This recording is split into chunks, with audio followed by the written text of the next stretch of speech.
We are talking shop in the shop.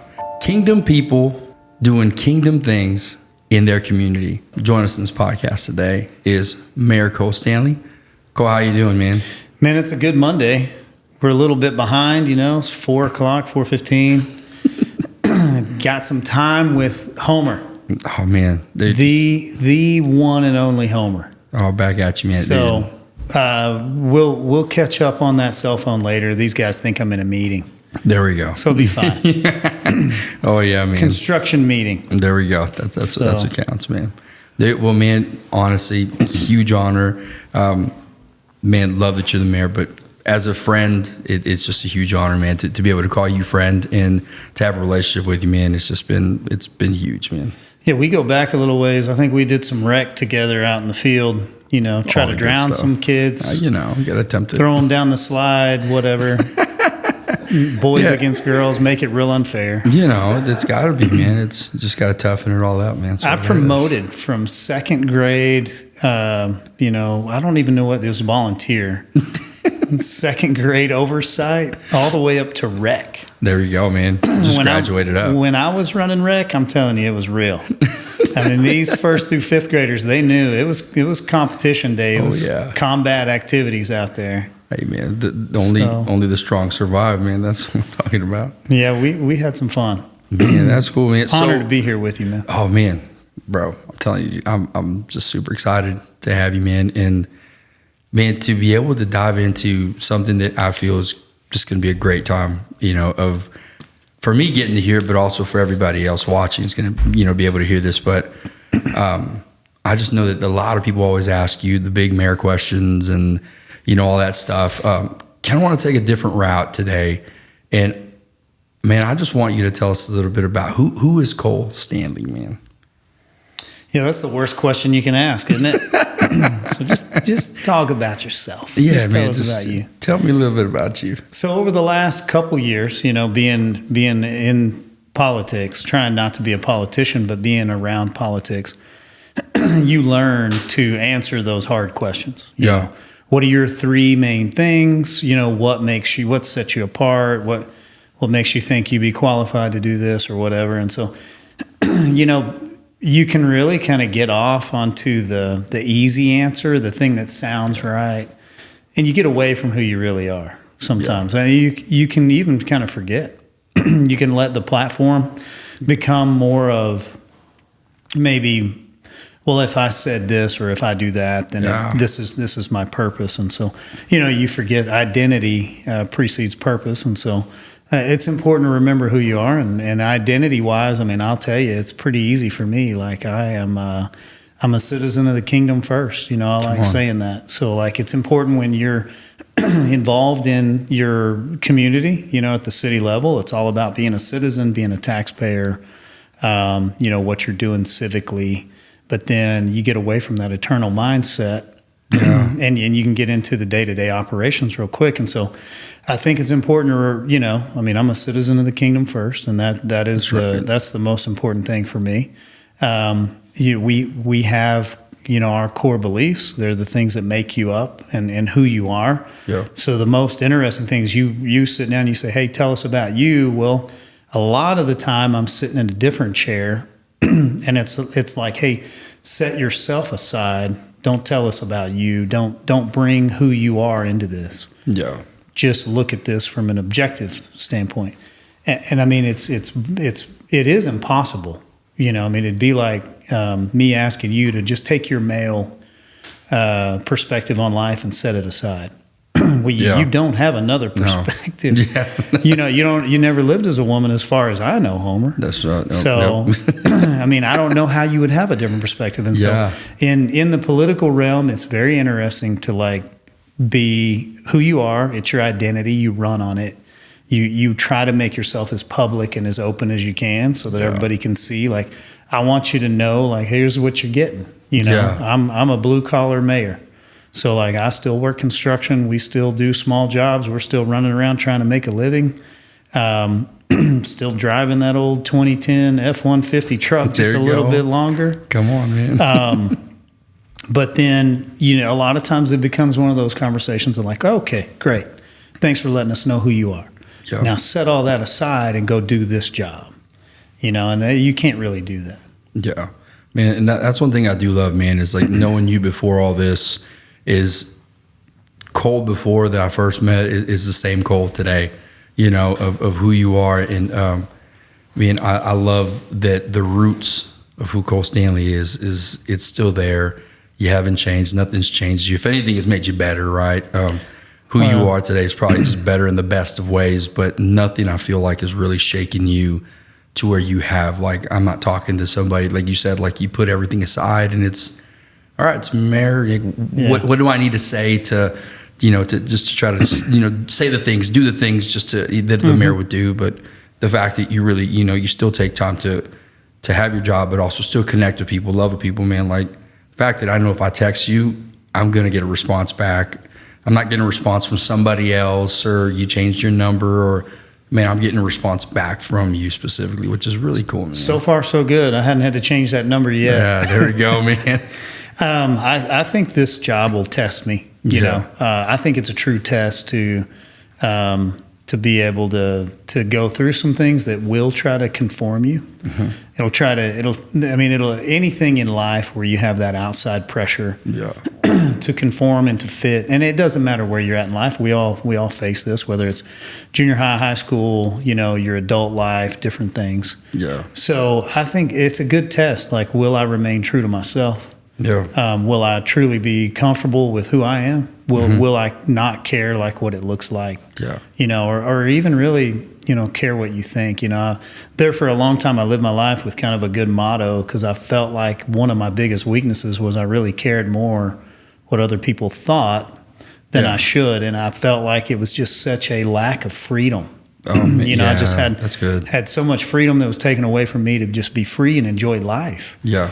And I really kind of got myself to a good little motto of, for me, it was like, true freedom for me was, giving very little care to what other people think about you, except in the way in which you represent Christ. Yeah. So like, I do care if you don't think well of my Lord, if the way I behave makes you think poorly. Yeah. But outside of who I'm representing, I really shouldn't care what you think.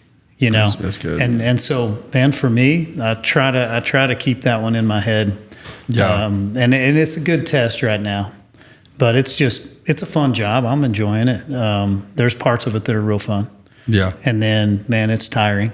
Sometimes you just go home and you're whipped. But at the end of the day, it's just a job. Yeah. It's just something else you're trying to go do, and you want to be impactful. And so I tell everybody I'm Emerald's lead volunteer. That's a good one. Man. That's very true, honestly. Yeah, man. Man, like, what are some of the things that you do, and maybe you have been doing, or maybe you've shifted over the years? But what are some of the things that you do that, man, keep you going? Keep you just centered, keep you closer to Jesus. Your identity is in Him. It doesn't shake all that stuff. Like, what are some of the things that you do practical? Like, so that's a really good question. So on the day to day, let me start with not the super spiritual church answer. Yeah. On the day to day, man, I literally breathe. It's just important to take a deep breath and breathe. And so making sure that you're in balance in life is important. So I try to drink a lot of water every day. I try to actually breathe. It's amazing how many of us just don't take a full deep breath in during the day, and we're just constantly going. And then, exercise has been good for me. So I'm missing more workouts than I'm getting in, but I still try to keep that activity, getting out of the chair and going and running and playing and doing anything. That's good. Even if you're just walking uphill or doing something, I think it's important to stay active, to have that balance. Yeah. Otherwise, you get that head down in the cell phone and you can just keep going, or you get on the laptop or whatever. I feel you. And so then it's hard. But the spiritual answer, the one thing that really grounds me more than anything, and I've been doing this for quite some time. I wouldn't tell you in the amount of years. I don't know if it's been 10 years, maybe. I bet it has. So I'm 45. So in your 20s, you know everything. Of course. Like in my 20s, I knew course. everything. I just needed y'all to be quiet long enough to let me Yeah. tell you everything that I knew. In my 30s, I realized like I know nothing. You know, I mean, I just need to sit down and be quiet. I've screwed up everything. Life got so hard. You know, I have no answer. In my 40s, I'm a little bit more like, okay, I know a few things. Yeah. But why don't you go ahead and talk first, and let's listen and see what you have. And then There you go. if I'm needed, I'll be glad to say something. That's you know? awesome. Yeah. So, you know, I'd say probably mid-30s, somewhere in there. I figured this one out. But, man, I found that secret place. So, like, as a regiment for me, I get up in the morning, try to get up like 5:45. I do have an upstairs, but, like, it doesn't matter where you go. But, like, I just go to that upstairs room, and for me, it's just like I get down on my face and I just stretch and breathe and pray. And so sometimes it's real common. It's just like, man, Lord, here's where I'm at again. We still need money for this thing. You know, it'd be nice if I had a customer or this guy didn't pay me, you know. And then other times it's way more detailed and deep of like, did I hear you right? Yeah. But, you know, you go spend 30, 45 minutes in the morning and you set yourself up.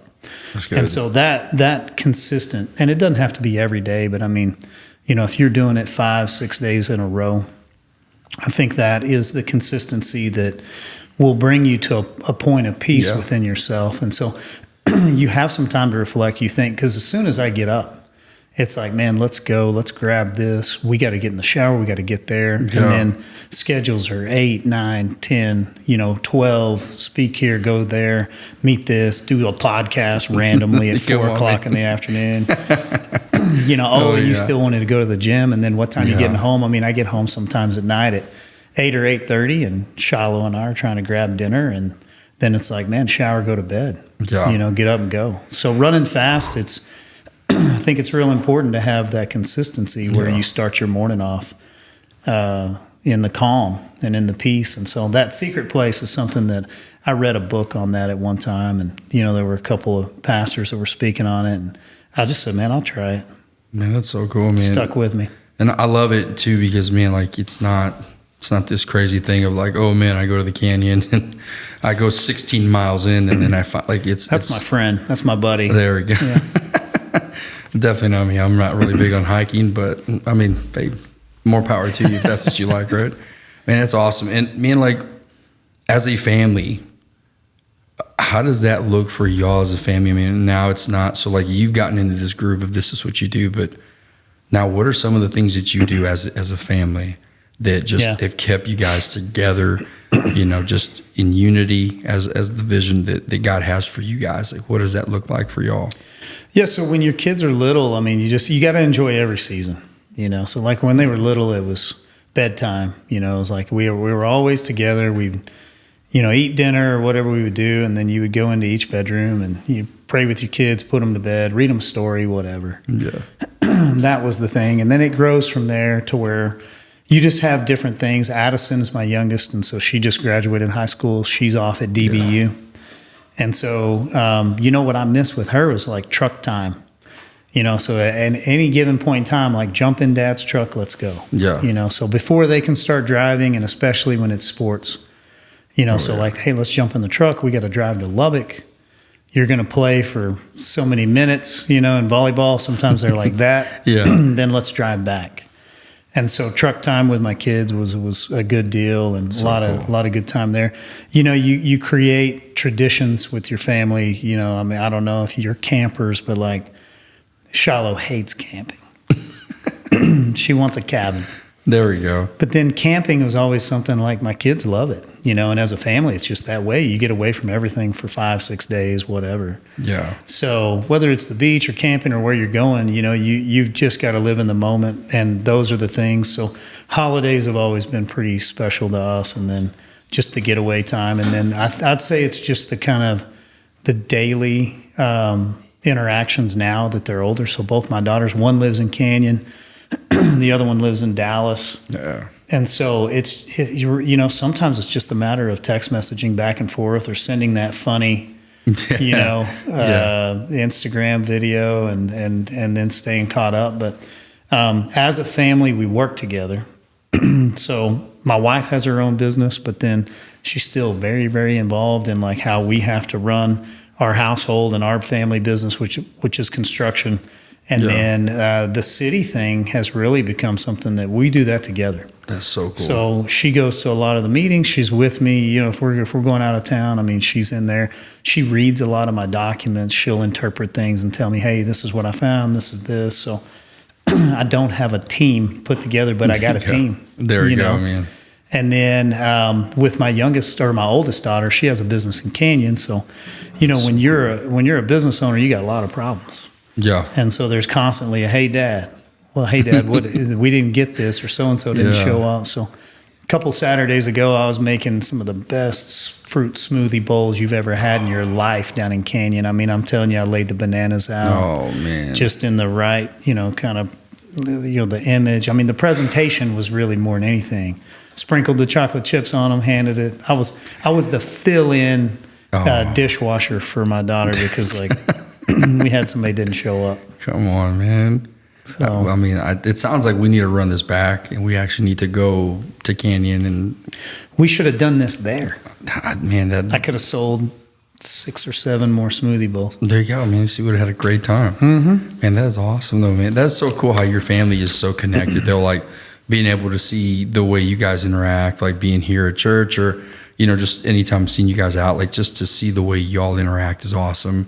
Because you could tell that it's not just this show or anything like that. You know, it's y'all are genuinely like tight and connected. we definitely enjoy each other's time. That is so cool. We're like any family. We got our screaming matches. Of course, man. You always have your issues where something didn't go right, or I didn't mean to say it that way. Especially as a dad who's raising daughters. So for all the dads out there that have daughters, just know, you're going to have plenty of things that you didn't even say. They just heard a different way. Yeah. Maybe you just looked at them wrong. So, like, you're like, no, baby girl, that's not what okay. Yeah. It's fine. Let me just apologize and we'll move forward. Yeah. You know, well, Dad meant this. So, yeah, it's good. Cool. So what is one thing that God has been speaking to you about who you are right now in this season of life, man? So I'll tell you 3 things, and then I'll give you a little backstory so it'll make sense. Yeah. So the Lord, he you know, very clearly gave me three different statements that I'm living by, and this is several years ago. Be not conformed, be not deceived, be not afraid. And so Romans 12:2 has been like, I don't have a tattoo. But if I did, it'd be like right there on that rib, you know. There you go. Honestly, I would have a tattoo if none of y'all had one. But everybody has a tattoo, so like now I just can't get one. I get you. But yeah, Romans 12:2 is a good one for me. I really feel like, you know, coming through 2020, that's when the Lord spoke that to me. It was a season in my life where you were at that place where you're like, okay, I feel the conforming pressure on my life, you know? And then the other thing is just like wanting to be off the sideline. So my personality type's very, very competitive. I'm happy when I'm tired. If you tell me I can't do it, I probably should try. There you go. You know? So just trying to get everything in. And if you live your life with an eternal perspective, but you live it with urgency. And so from an eternal perspective, it matters how you live your life right now. You're only going to get one life, and you only get a certain number of days. There's a date on my forehead that I can't see, and on everybody else's. So you have this allotted amount of time to go and live your life in such a consequential way that for all of eternity, it will matter how you lived in this life. Man, that's good. That perspective for me changes the way I live my life. Yeah. So if I have a perspective of, I believe in eternity, I believe Jesus did it all, and you know what, it just doesn't matter. We're all just going to be happy when we get there. Mm-hmm. And like, this isn't a race. It's not competitive. Well, you just didn't describe me. Yeah. And I mean, you can describe other people that way, and I think that's fine. It's a different personality type. Yeah. For me, it's a race, and it matters that I run it, you know, to win it. Yeah. So, you know, back in 2020, I actually was upstairs praying, and I heard the Lord say, you're going to run a campaign. And at this time, keep in mind, I don't like the city.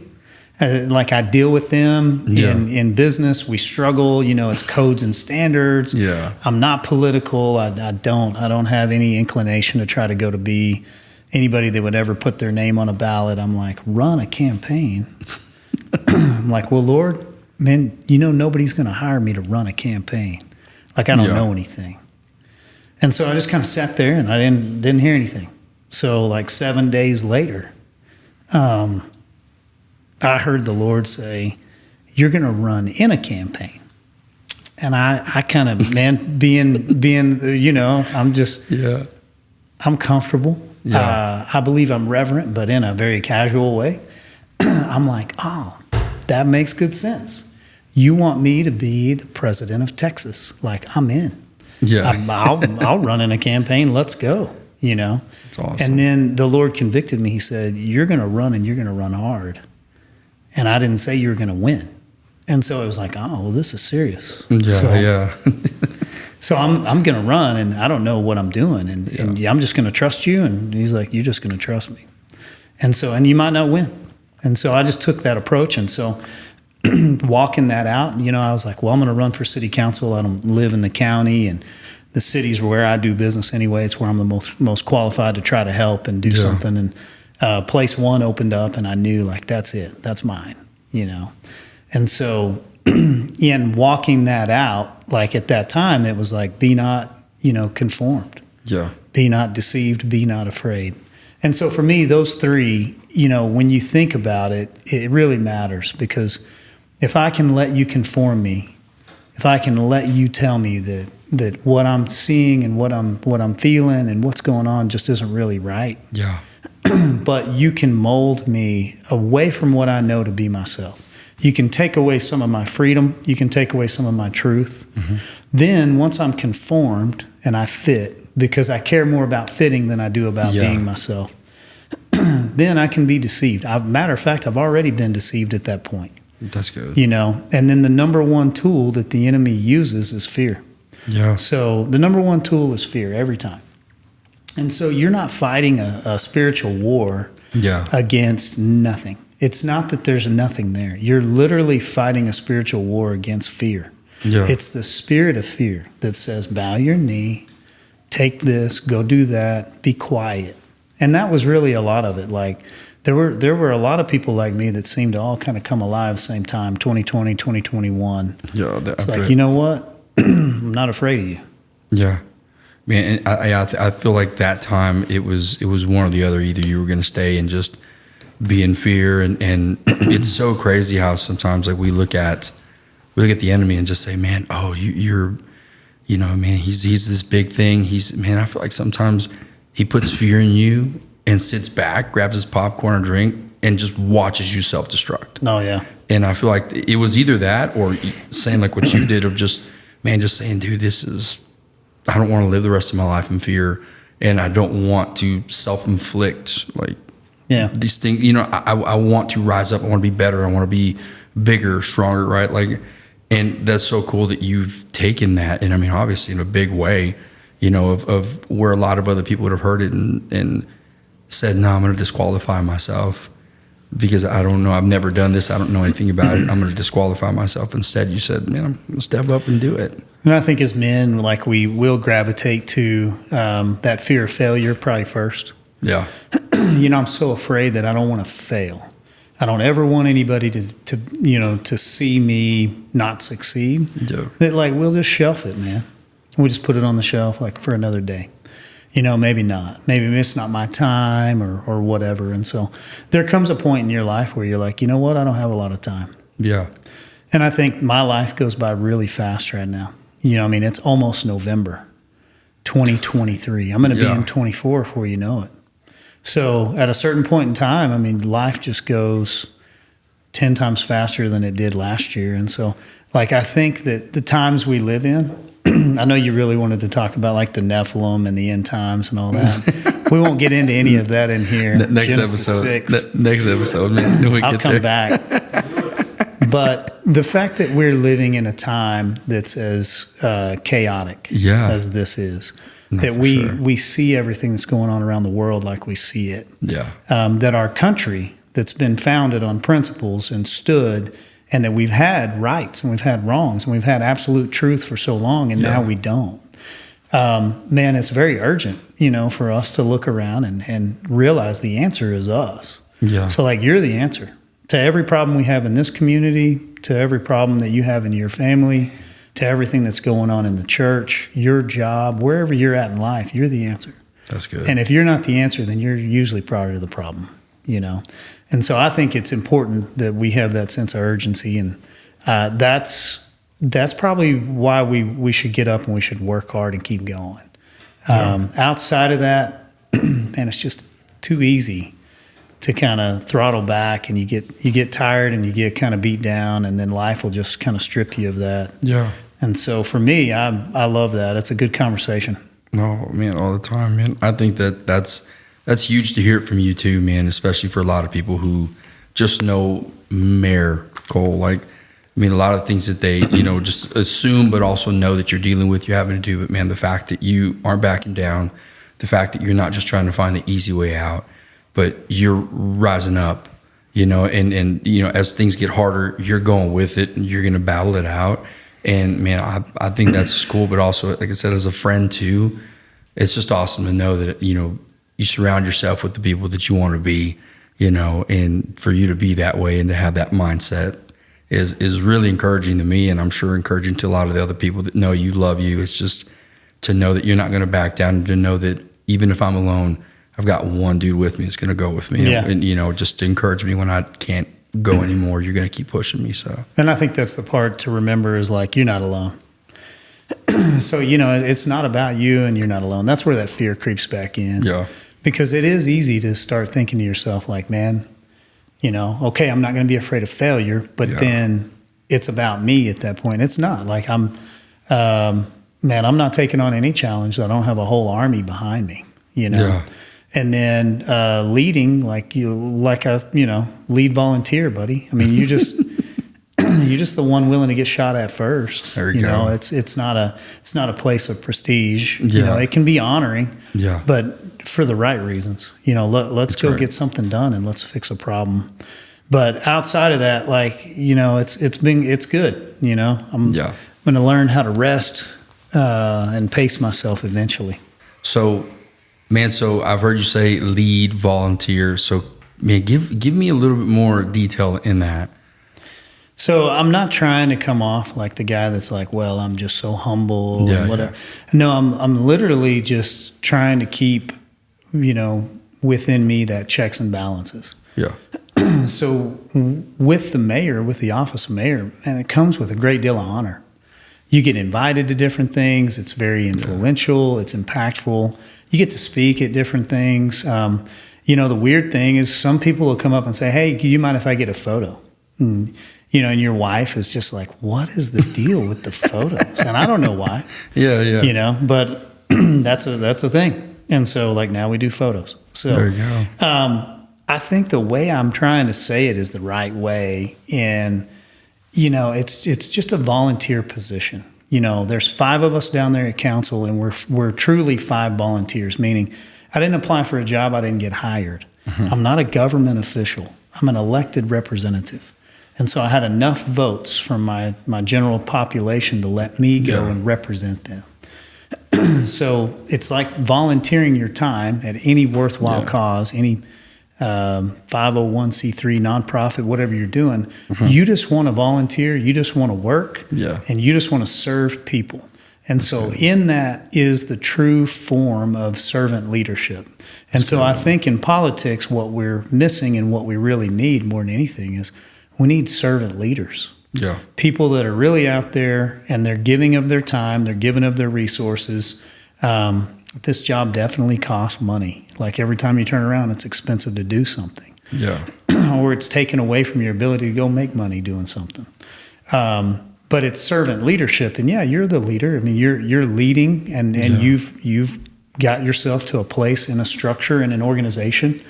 We have 2,500 plus employees, and it's nice to be in that form of leadership. We have 210,000 people in this community. It's nice to be in that leadership. It's also really important to remember, you're just a volunteer, buddy.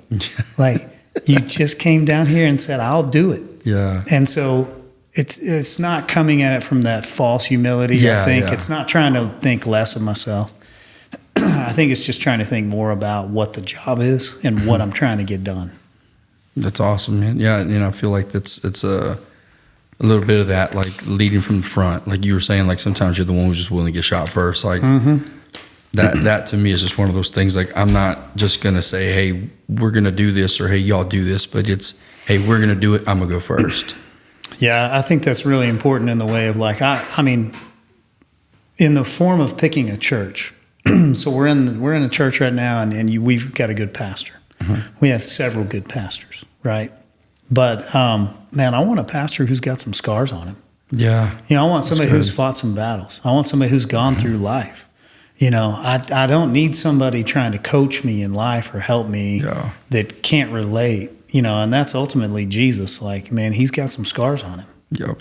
He went through it. That's why he, he's our intercessor, and he can understand where we're coming from in life.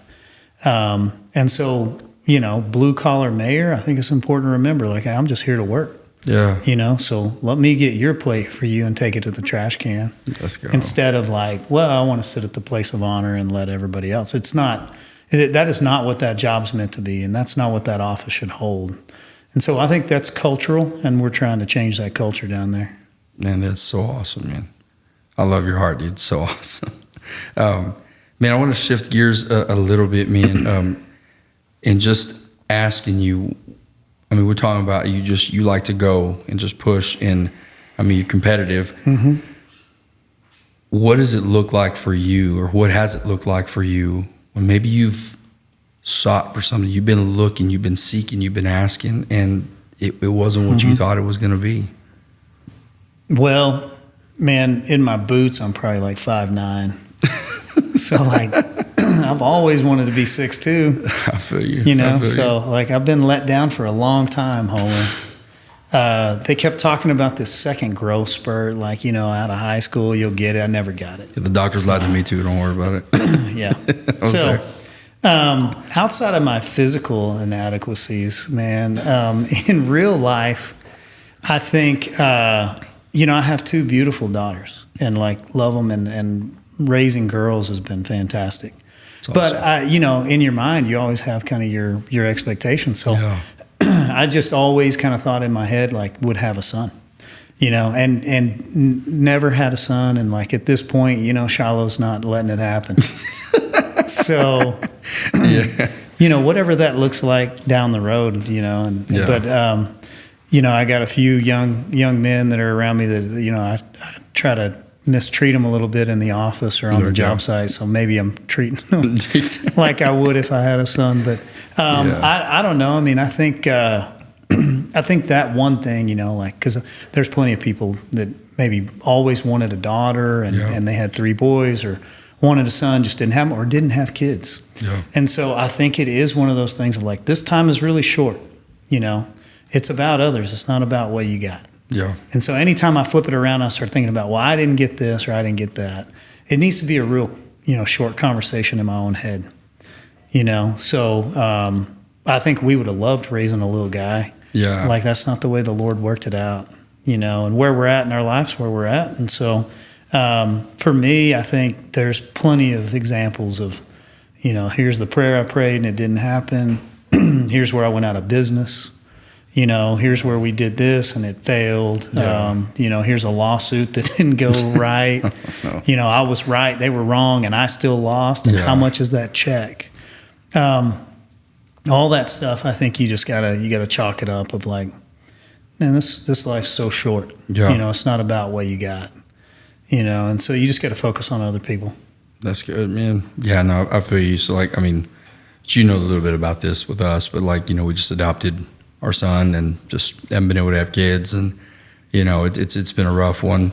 But obviously, like you said, man, this is not about us. Like we don't look at it like, oh man, like I'm a victim, you know, and also there's just people who try to comfort and saying, oh, well, at least you got him. And it's like, that's not the way to word that. Like, but we're honored, into having him. And, I'm super honored to be a dad, just to be able to officially have him. He's got my last name. I mean, it's been a great time, but yeah, dude, I feel you. It gets hard in those moments where you feel like, this is out of control. This is not what I wanted. And I feel like you have to remind yourself, like, God's in control, man. This is on him. Yeah. And I think, speaking of adoption, and of course we've never fostered or adopted, but I've volunteered and worked alongside one of the largest adoption agencies in the state.